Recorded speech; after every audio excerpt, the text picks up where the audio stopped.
ኢራን በመፈንቅለ መንግስት እየታመሰች ነው። ከፋርስ የሚሰማው እጅግ አሳሳቢ ሆኗል። ቴህራን በከባድ የስልጣን ሽኩቻ ተውጣለች። አዲስ የተሾሙት የበላይ መሪው ሙጅታባ በህይወት ይኑሩ ይሞቱ አለመታወቁ የኢራን የስልጣን መዋቅር ለመበጠስ የሚደረጉ እንቅስቃሴዎችን አበርትቷል። ወታደራዊ ኃይሉ ስልጣኑን ከመሪው እጅ ነጥቆ ለመጠቅለል የሚያደርጋቸው ሂደቶች ለአደባባይ መታየት ጀምረዋል። በተቃራኒው ደግሞ ስልጣን ወዳድ የሚባሉና በስርዓቱ ውስጥ ያሉ ከፍተኛ መሪዎች ወደ ስልጣን የማምጣት ሂደት በአሜሪካ አጋፋሪነት እየተመራ ነው። ሙጅታባ ከስልጣን ተገለዋል። እርሳቸው ውሳኔ መስጠት የነበረባቸው ስልጣኖች በጦር ኃይሉ እየተመራ ነው። በሌላ በኩል በቅርቡ የተገደሉት የላሪጃኒ ተተኪ ሆነው የተመረጡት ሰው ከአሜሪካ ጋር እያደረጉት ያለው ንግግር ኢራን ወዴት እየሄደች ነው ያስባለ ሆኗል። በቴህራን ምን እየተደረገ ነው? ወታደራዊ መፈንቅለ መንግስት የሚመስለው አካሄድ እንዴት ይታያል? አሁን ኢራንን እየመራት ያለው ማን ነው? እስከ ዝግጅታችን ፍጻሜ አብራችሁን ከቆያችሁ ምላሹን የምታገኙት ይሆናል። ቻናሉን ሰብስክራይብ በማድረግ ይጀምሩ። ቪዲዮውን ላይክ ማድረግ ደግሞ ቀዳሚ ያድርጉት። በዩናይትድ ስቴትስ እና በእስራኤል የሚመራው ተከታታይ ወታደራዊ የአየር ድብደባ በእስላማዊቷ ሪፐብሊክ ከፍተኛ አመራሮች ላይ ያነጣጠረ ግድያ ከተፈጸመ በኋላ የኢራን ፖለቲካዊና የደህንነት መዋቅር እጅግ ፈጣን በሆነ መልኩ ዳግም የማዋቀር ሂደት ውስጥ ይገኛል። የቀድሞ የፓርላማ አፈ ጉባኤና ብሔራዊ ደህንነት ምክር ቤት ጸሐፊ የነበሩትን አሊ ላሪጃኒን ጨምሮ የቁልፍ ባለስልጣናት ህልፈት በሀገሪቱ የስልጣን እርከት ላይ ከፍተኛ የሆነ ክፍተት ፈጥሯል።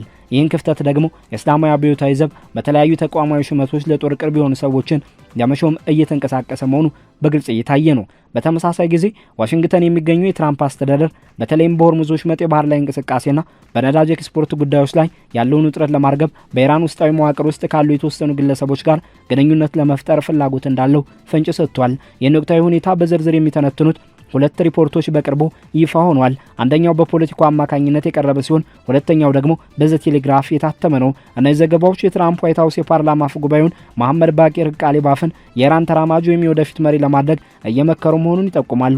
The Trump administration is quietly weighing Iran's parliament speaker as a potential partner.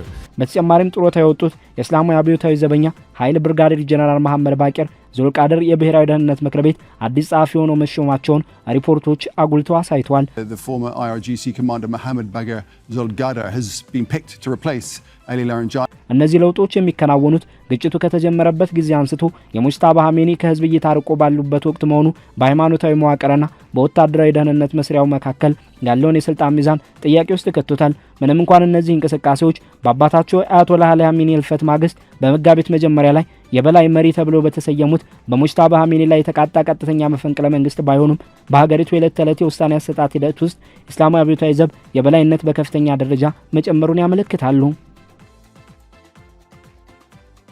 ወቅታዊውን ሁኔታ በጥልቀት ለመረዳት የዩናይትድ ስቴትስ እና የእስራኤል ጥምር ወታደራዊ ዘመቻ በኢራን አመራሮችና መሰረተ ልማቶች ላይ ያነጣጠረ ጥቃት መሰንዘር ከጀመረበት ከየካቲት መጨረሻ ጀምሮ ያሉትን ክስተቶች ቅደም ተከተል መመርመር አስፈላጊ ነው። የካቲት 1 ቀን በተሰነዘረ የአየር ድብደባ የአያቶላህ አሊ ኻሜኒ ህልፈት መከተሉን ተከትሎ የስልጣን ተተኪነት ሂደቱ በአስቸኳይ ተጀምሮ ነበር። በዚህ መሰረት የሊቃውንት ጉባኤ በወቅቱ 56 ዓመት ዕድሜ የነበራቸው ሙጅታባ ኻሜኒን መጋቢት 1 ቀን አዲሱ የበላይ መሪ አድርጎ መርጧል። ሙጅታባ መካከለኛ ሃይማኖት ማዕረግ ላይ የሚገኙና ብዙም በህዝብ ዘንድ የማይታወቁ ቢሆንም ለረጅም ጊዜ በአባታቸው ቢሮ ስር ሆነው የፖለቲካና የደህንነት ጉዳዮችን በማስተባበር ሲሰሩ የቆዩ ሰው ናቸው።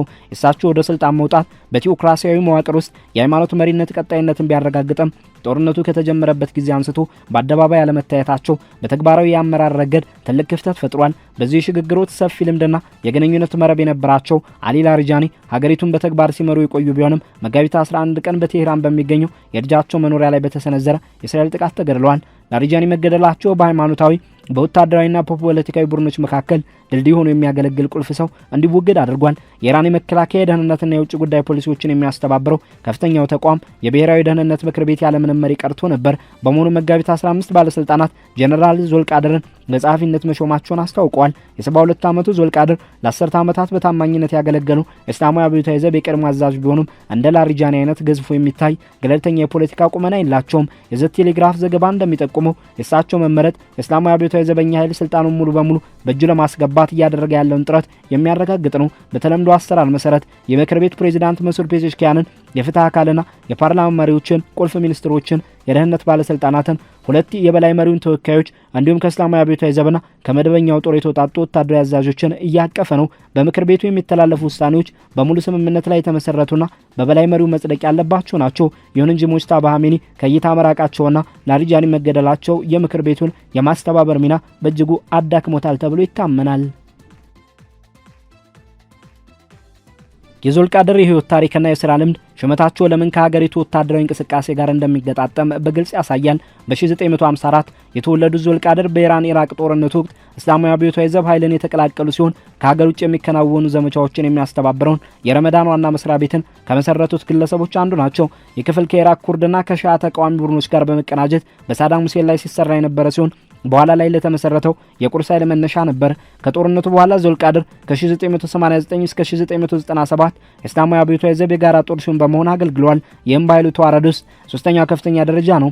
በመቀጠልም ከ1997 እስከ 2005 ምክትል ዋና አዛዥ በመሆን ሰርቷል። እንደ ሙህሰን ረዛኢና የሀያ ረሂሚ ሳፋቪ ካሉ የቀድሞ መሪዎች ጋር የጠበቀ ግንኙነት ቢኖራቸውም እንደ ዋነኛ ውሳኔ ሰጭ ግን ጎልቶ አይታወቁም ነበር። በ2005 በፕሬዚዳንት መሐሙድ አህመዲነጃድ ዘመን የሀገር ውስጥ ጉዳይ ሚኒስትር ዴኤታ በመሆን የክልሎችን ደህንነትና ተቃውሞዎችን የመቆጣጠር ኃላፊነት ተሰጥቷቸው የነበረ ቢሆንም ከሁለት ዓመት በኋላ ባልተገለጸ ቅሬታ ምክንያት ከስልጣን ተነስተዋል። በኋላ ላይ በሳዲቅ ላሪጃኒ ስር በፍትህ አካል ውስጥ አማካሪና የማህበራዊ ጥበቃና ወንጀል መከላከል ምክትል ሆኖ አገልግሏል። ከ21 ጀምሮ ደግሞ በፓርላማና በጠባቂ ምክር ቤት መካከል የሚፈጠሩ አለመግባባቶችን የሚፈታው የጥቅም መለያ ምክር ቤት ጸሐፊ በመሆን ሲሰሩ ቆይተዋል። ይሁን እንጂ ምክር ቤት በአብዛኛው ጡረታ የወጡ ባለስልጣናት የሚሰበሰቡበት እንጂ የፖሊሲ አውጪ ተቋም አይደለም። የዘ ቴሌግራፍ ትንተና እንደሚያመለክተው የዞልቃድር ማንነት ከመሪነት ይልቅ ታማኝ አስፈጻሚነት የሚያመዝንበት መሆኑ ተቀናቃይ ድምጾችን ሳይፈቅዱ ስልጣኑን መቆጣጠር እንደሚፈልገው የእስላማዊ አብዮታዊ ኃይል ተመራጭ አድርገዋል። ሪፖርቱ እንደሚጠቁመው እውነተኛ ድርድሮች የሚከናወኑት በምክር ቤቱ መደበኛ መዋቅር ሳይሆን እንደ ቃሊባፍ ባሉ ግለሰቦች በኩል ሊሆን ይችላል። ይህ ለውጥ በጦርነት ወቅት የተፈጠረ ሰፊ ሽግግርን ያሳያል። ቀድሞውንም በኢራን ኢኮኖሚ፣ ደህንነትና ቀጠናዊ ተላላኪ ቡድኖች ላይ የበላይነት የነበረው የእስላማዊ አብዮታዊ ኃይል አሁን ደግሞ በቀጥታ የደህንነት ውሳኔዎችን የማሳለፍ ኃላፊነትን ተቆጣጥሯል። ምንም እንኳን ፕሬዚዳንት ፔዜሽኪያን በጎላም ሁሴን ሙሁሴኒ ኤጃኢ የሚመራው ጠንካራ የፍትህ አካልና በቃሊባፍ የሚመራው ፓርላማ በስራ ላይ ቢቆዩም የሲቪልና የሃይማኖታዊ ተጽዕኖ በጦር ኃይሉ ጄኔራሎች ቁጥጥር ስር እየወደቀ ይመስላል። የ64 ዓመቱ መሐመድ ባቂር ቃሊባፍ ከዩናይትድ ስቴትስ ጋር ሊደረግ ለሚችል ማንኛውም ግንኙነት እንደ ማዕከላዊ ሰው ተጠቅሰዋል። የቀድሞ እስላማዊ አብዮታዊ ኃይል አባልና የቴህራን ከንቲባ የነበሩ ቃሊባፍ ከ2020 ጀምሮ የፓርላማ አፈ ጉባኤ ሆነው በማገልገል ላይ ይገኛሉ። የሥራ ህይወታቸው ከ1979 አብዮት በኋላ በባሲጅ ሚሊሻ ውስጥ የጀመረ ሲሆን በኢራን ኢራቅ ጦርነት ወቅት ደግሞ ወደ ከፍተኛ አዛዥነት ደረጃ አድርገዋል። ከ1997 እስከ 2000 ባለው ጊዜ ውስጥ የእስላማዊ አብዮታዊ ዘብ የአየር ክልል ኃይል አዛዥ በመሆን አገልግለዋል። በመቀጠልም ብሔራዊ ፖሊስን የመሩ ሲሆን ለፕሬዚዳንትነት በተደጋጋሚ ተወዳድረው ሳይሳካላቸው ቀርቷል። ቃሊባፍ የስልጣን ጥመኝነትና ፕራግማቲዝም የሚታወቁ ሲሆን ከእስላማዊ አብዮታዊ ዘብ ኃይልና ከኻሜኒ ከቤተሰብ ጋር ጥልቅ ግንኙነት አላቸው። የፖለቲኮ ዘገባ ስማቸው እንዳይጠቀስ የፈለጉ ሁለት የትራምፕ አስተዳደር ባለስልጣናትን ጠቅሶ እንደገለጸው ዋሽንግተን ቃሊባፍን እንደ ተመራጭ አማራጭና ለሽርክና ከታጩ ከፍተኛ እጩዎች አንዱ አድርጋ ትመለከታቸዋለች። ባለስልጣናቱ ጦርነቱን ለማቆም ፍላጎት ያላቸውን ግለሰቦች ለመለየት የሚያስችል የመፈተሻ ሂደት ላይ መሆናቸውን ገልጸው ትኩረታቸውን የሆርሙዝ ወሽመጥ መክፈትና የነዳጅ ስምምነቶችን ማረጋገጥ ላይ እንደሆነ ተናግረዋል። የትራምፕ አስተዳደር ከኢራን ውስጥ አካላት ጋር ለሚደረገው ንግግር ምቹ ሁኔታ ለመፍጠር ሲል በኢራን የኃይል ማመንጫዎችና የኤነርጂ መሰረተ ልማት ውስጥ የሚሰነዘረውን ጥቃት ለ5 ቀናት አቁሟል። ዋይት ሀውስ ይህንን ሂደት ከቬኔዙዌላ ሁኔታ ጋር በግልጽ ያመሳስለዋል። በወቅቱ ዩናይትድ ስቴትስ ኒኮላስ ማዱሮ ከተያዙ በኋላ የነዳጅ ፖሊሲውን እንድታስተዳደር እንደ ዴልሲ ሮድሪጌዝ ካሉ አስተማማኝ ውስጥ ሰዎች ጋር ግንኙነት መፍጠሯ ይታወሳል።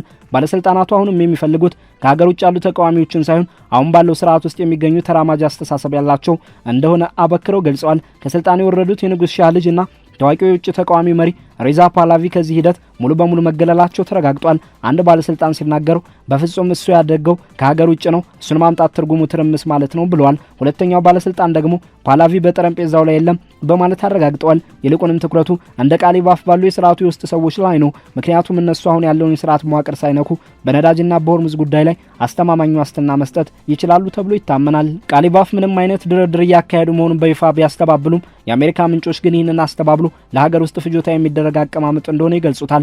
የቃሊባፍ የኋላ ታሪክ ወደ ምዕራባውያን ያዘነበለ አስተሳሰብ እንዳላቸው ያሳየም የቀድሞ እስላማዊ ዘብ አዛዥ እንደመሆናቸው መጠን የቀጠናው ፖሊሲዎችንና ለምዕራባውያን ተጽዕኖ የሚደረገውን ተቃውሞ ጨምሮ እስላማዊቷን ሪፐብሊክ መሰረታዊ መርሆች በጽናት ሲደግፉ ቆይተዋል። እንደ አሊ ቫኢሽ ያሉ ተንታኞች ቃሊባፍን ስልጣን ፈላጊና ተራማጅ እርምጃዎችን የሚደግፉ ቢሆንም ለመሰረታዊ የኢራን እስላማዊ ስርዓት ህልውና ፍጹም ታማኝ ናቸው ሲሉ ይገልጿቸዋል። ቫኢዝ አክለውም ቃሊባፍ ለድርድር ዝግጁ ቢሆን እንኳ ከወታደራዊ መዋቅርና በቴህራን ካለው ከፍተኛ የእምነት ማጣም መንፈስ የተነሳ ተጽዕኖ ሊያጋጥማቸው እንደሚችል ይጠቁማሉ። አሁን ባለው ሁኔታ የኢራን ስርዓት የዩናይትድ ስቴትስን ወይም የእስራኤልን ቃል ኪዳኖች ለማመን የሚያስችል ምንም አይነት ምክንያት አይታየውም። ይህ አሁን በኢራን ከፍተኛ አመራሮች ዘንድ የሚታየው ተለዋጭ ሁኔታና በስልጣን እርከኑ ላይ እየታዩ ያሉ ሽግግሮች ክስተቶቹ በሙጅታባ ኻሜኒ ላይ ያነጣጠረ የተቀነባበረ የመፈንቅለ መንግስት ሙከራ አካል ናቸውን የሚል መሰረታዊና አሳሳቢ ጥያቄን እንዲነሳ አድርጓል። ይሁን እንጂ እስካሁን ድረስ በይፋ እየወጡ ያሉ ዘገባዎችና ተጨባጭ መረጃዎች ይህንን የትርጓሜ አቅጣጫ የሚደግፉ አይደሉም። ሙጅታባ ኻሜኒ አባታቸውን ህልፈት ተከትሎ ከሀገሪቱ ህገ መንግስታዊ ድንጋጌዎችና ደንቦች ጋር በተስማማ መልኩ በሊቃውንቱ ጉባኤ አማካኝነት በይፋ የበላይ መሪ ተደርገው ተሰይመዋል። በአሁኑ ወቅት ከህዝብ እይታ ርቀው መቆየታቸውም እንዳለ ቢሆንም እሳቸው ድሮንም ቢሆን ከመጋረጃ በስተጀርባ ሆነው መስራትን ከሚመርጡበት ጸባያቸው ጋር አዲስ አይደለም። ወደ ስልጣን ከመውጣታቸው በፊትም ቢሆን ምንም አይነት የተመረጠ የፖለቲካ የስልጣን ቦታ ሳይዙ በበላይ መሪው ቢሮ ውስጥ ሆነው የደህንነትና መረጃዎች ጉዳዮችን ሲያስተባብሩና ከእስላማዊ አብዮታዊ ኃይል ጋር የጠበቀ ግንኙነት መስርተው ሲንቀሳቀሱ ቆይተዋል። በዚህ ምክንያት አሁን ላይ እስላማዊ ጦር ሚና ጎልቶ መውጣቱ በእሳቸው ስልጣን ላይ የተቃጣ ቀጥተኛ ተግዳሮት ሳይሆን በጦርነቱ ሳቢያ ከፍተኛ አመራሮችን ኢላማ ባደረጉ የአየር ድብደባዎች ለተፈጠረው ክፍተት የተሰጠው ወቅታዊ ምላሽ ተደርጎ ሊወሰድ ይችላል። ዘቡ ከሃይማኖታዊ ስልጣን ተዋረድ ጎን ለጎን የራሱን የስልጣን ተጽዕኖ ሲያንጸባርቅ የቆየ ቢሆንም አሁን ያለው የጦርነት ጫና ግን የልማድ ይበልጥ እንዲባባስ ማድረጉን የአሜሪካ የደህንነት መረጃ ዘገባዎች ያመለክታሉ። እነዚህ ዘገባዎች እንደሚጠቁሙት ሁኔታው የስርዓቱን መፈራረስ ሳይሆን ይበልጥ ተቀራርቦ መጠናከርን የሚያሳይ ነው። የኢራን የስልጣን መዋቅር ዘወትር ቢሆን ለማንኛውም አይነት ውስጣዊም ሆነ ውጫዊ ጫናዎች የማይበገረና የመቋቋም አቅም እንዲኖረው ተደርጎ እርስ በርሳቸው በሚደጋገፉና አንዱ ሌላውን በሚቆጣጠሩ ተቋማዊ አደረጃጀቶች ላይ የተገነባ ነው። በ1979 የጸደቀው ህገ መንግስት የበላይ መሪውን የጦር ኃይሎች ጠቅላይ አዛዥ አድርጎ የሰየመ ሲሆን በማንኛውም ወሳኝና ስትራቴጂካዊ ጉዳይ ላይ የመጨረሻውን ውሳኔ ቃል የመስጠት ወይም ውሳኔዎችን የመሻር ከፍተኛ ስልጣን ሰጥቶታል። በህገ መንግስቱ አንቀጽ 176 መሰረት በ1989 የተመሰረተው የብሔራዊ ደህንነት ምክር ቤት ለሀገሪቱ የደህንነት ፖሊሲ እንደ ዋና መሪ የሚያገለግል ሲሆን ፕሬዚዳንቱ በስም ሰብሳቢ ይሁን እንጂ የመጨረሻ ውሳኔ ባለቤት ግን የበላይ መሪው ናቸው። ከዚህ ጎን ለጎን አብዮቱን ለመጠበቅ በ1979 የተቋቋመው እስላማዊ አብዮታዊ ዘብና መደበኛው የሀገሪቱ ጦር ጎን ለጎን ይገኛሉ። እስላማዊ አብዮታዊ ኃይል እንደ ካታም አልአንቢያ ያሉ ግዙፍ የግንባታና የኢኮኖሚ ተቋማትን የያዘ የራሱ የንግድ ግዛት ያለው መሆኑ እንዲሁም ከሀገር ውጭ የሚከናወኑ ዘመቻዎችን የሚመራውን የቁድስ ኃይልን መቆጣጠሩ ከቀጥተኛ ወታደራዊ ተግባራት ባሻገር ሰፊ የሆነ የፖለቲካና የኢኮኖሚ ተጽዕኖ እንዲኖረው አስችሎታል። ከዚህ በፊት የነበሩ የስልጣን ሽግግሮችን ስንመለከት ለምሳሌ በ1989 ከሩሆላ ኾሜኒ ወደ አሊ ኻሜኒ የተደረገው የስልጣን ሽግግር ስርዓቱ በከፍተኛ አመራሮች ስምምነት አማካኝነት ራሱን የማላመድ አቅም እንዳለው አሳይቷል። አሁን ያለው ምዕራፍም ያንኑ ሂደት የሚደግም ቢሆንም ልዩነቱ ግን ሂደቱ እጅግ በከፋ ውጫዊ ወታደራዊ ጫና ውስጥ ሆኖ መከናወኑ ነው። የትራምፕ አስተዳደር በድርድር ላይ የተመሰረተ የሰላም አማራጭን ለመከተል ያለው ፍላጎት በዋናነት የመነጨው እጅግ ተጨባጭና አንገብጋቢ ከሆኑ ኢኮኖሚያዊና ጂኦፖለቲካዊ ስጋቶች ነው። በዓለም አቀፍ ደረጃ ከሚዘዋወረው ነዳጅ ውስጥ 20 በመቶ ያለው የሚያልፍበት የሆርሙዝ ወሽመጥ በተደጋጋሚ መስተጓጎሉ ዓለም አቀፍ ገበያዎችን ከማወኩም በላይ የነዳጅ ዋጋ እንዲኖርና የዋጋ ግሽበት ስጋት እንዲባባስ አድርጓል። ፕሬዚዳንት ትራምፕ በኢራን የኃይል ማመንጫዎችና የኤነርጂ ተቋማት ላይ ጥቃት እንደሚሰነዘሩ ዝግጅታቸውን ቢያጠናቅቁም ለዲፕሎማሲያዊ ጥረቶች እድል ለመስጠት ሲሉ ጥቃቶችን ለጊዜው እንዲቆሙ አዘዋል። በፖለቲኮ ዘገባ ላይ የተጠቀሱ አንድ ከፍተኛ የዋይት ሀውስ ባለስልጣን እንደገለጹት ፕሬዚዳንቱ ከጦርነት ይልቅ ሰላምን ይመርጣሉ። በዚህም መሰረት በውሽመጡ እንቅስቃሴና በተኩስ አቁም ስምምነት ላይ መሻሻል እንዲመጣ ይፈልጋሉ ብለዋል። ስማቸው እንዳይጠቀስ የፈለጉ የባህረ ሰላጤው ሀገራት ባለስልጣናት እንደሚሉ ከሆነ ደግሞ አንዳንድ የትራምፕ መግለጫዎች ከ48 ሰዓታት የግዴታ ጊዜ ገደብ በኋላ ገበያውን ለማረጋጋትና ተጨማሪ ጊዜ ለመግዛት የታሰቡ ሊሆኑ ይችላሉ። ይሁን እንጂ በአሜሪካና በቀጠና ውስጥ የሚገኙ አንዳንድ ተጠራጣሪ ወገኖች የኢራንን አቅም ከግምት ውስጥ በማስገባት ይህ ድርድር አካሄድ ያለ ጊዜው የተጀመረ ወይም የዋህነት የተሞላበት ሊሆን ይችላል የሚል ስጋታቸውን ይሰነዝራሉ።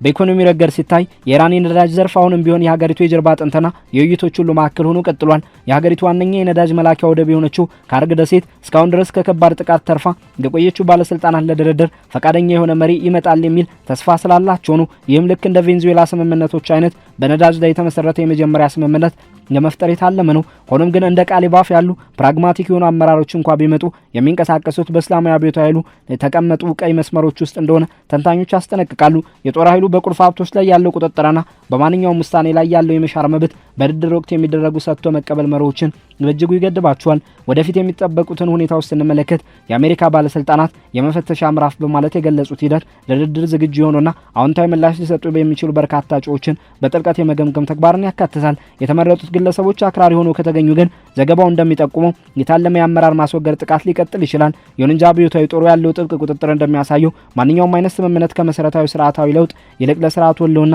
ቅድሚያ የሚሰጥ ይሆናል። ሙጅታባ ኻሜኒ ከህዝብ እይታ መራቃቸው ከስልጣን ተገድለዋል ማለት አይደለም። ይልቁንም ከጥቃት ለመሸሽ የተደረገ ስልታዊ እርምጃ ሊሆን ይችላል። እሳቸው ከስልጣን መነሳታቸውን የሚያሳይ ምንም አይነት ተጨባጭ ማስረጃ የለም። ይልቁንም ስርዓቱ በወታደራዊ አስተዳደር ራሱን እያላመደ ሲሆን ቃሊባፍ ደግሞ የዚህ ሂደት ዲፕሎማሲያዊ ገጽታ ሆኖ እንዲያገለግል ተቀምጧል። በሚቀጥሉ ቀናትና ሳምንታት የሚታዩ ክስተቶች በተለይም በሆርሙዝ ወሽመጥ ወይም በነዳጅ ድርድሮች ላይ የሚመዘገቡ ማናቸውም ውጤቶች ይህ መፍተሻ ምዕራፍ ወደ ውጥረት መቀነስ ያመራ እንደሆነ ወይም አሁን ያለውን ወታደራዊ ይዘት ያለው ሁኔታ ይበልጥ ያጠናክረው እንደሆነ ግልጽ የሚያደርጉ ይሆናል።